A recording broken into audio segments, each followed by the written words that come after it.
किसी राज्य में एक प्रतापी राजा हुआ करता था। वो राजा रोज सुबह उठकर पूजा पाठ करता और गरीबों को दान देता।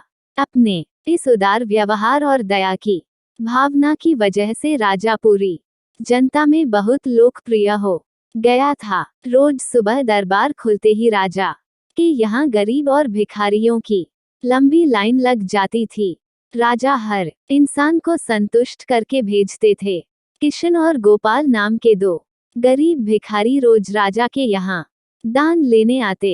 एक दिन राजकुमारी का जन्मदिन था। राजा ने पहले किशन को दान दिया और किशन राजा के गुणगान करने लगा, लेकिन राजा ने जैसे ही गोपाल को दान दिया वो हाथ ऊपर उठा के बोला, हे ईश्वर, तू ही अन्नदाता है।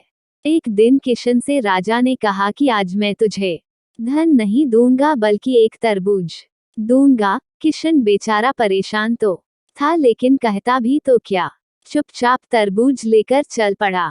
उधर राजा ने गोपाल को रोजाना की तरह कुछ धन दान में दिया। किशन ने सोचा कि इस तरबूज का मैं क्या करूंगा, और यही सोचकर वो अपना तरबूज एक फल वाले को बेच गया। अब जब गोपाल रास्ते से गुजरा, उसने सोचा कि घर कुछ खाने को तो है नहीं, क्यों ना बच्चों के लिए एक तरबूज ले लिया जाए। तो गोपाल फल बेचने वाले से वही तरबूज खरीद लाया जिसे किशन बेच गया था। अब जैसे ही घर आकर गोपाल ने उस तरबूज को काटा तो देखा उसके अंदर सोने के सिक्के भरे हुए थे। गोपाल ये देखकर बड़ा प्रसन्न हुआ और ईश्वर का धन्यवाद देते हुए बोला, हे ईश्वर, आज तूने मेरी गरीबी दूर कर दी। तू बड़ा दयालु है, सबका अन्नदाता है।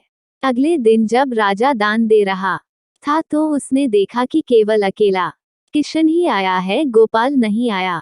उसने किशन से पूछा तो किशन ने बताया कि कल भगवान की कृपा से गोपाल को एक तरबूज मिला जिसके अंदर सोने के सिक्के भरे हुए थे। वह गोपाल तो अब संपन्न इंसान हो चुका है।